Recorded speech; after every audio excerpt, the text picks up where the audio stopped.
பொதிகை மலை உச்சியிலே புறப்படும் தென்றல் என்று பாடியுள்ள பாட்டிற்கு இணங்க, குற்றாலம் பொதிகை மலை சாரலிலே மேகங்கள் எவ்வளவு வேகமாக உற்பத்தியாகி செல்கின்றது என்று பாருங்கள்.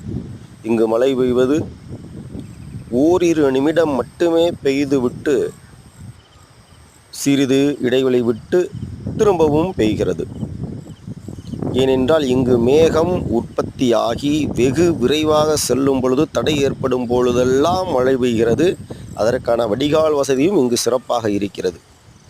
இறைவனுடைய படைப்பிலே பேரதிசயங்களும் மறைபொருளாக உள்ள பல விஷயங்களுக்கும் இங்கு விடை கிடைக்கிறது.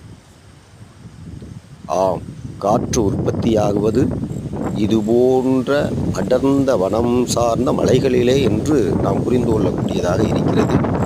வாழ்க வளமாக, வாழ்க நலமாக, வாழ்க குணமாக காலை வேளையிலே இறைவனை பிரார்த்தித்துக் கொள்கின்றோம்.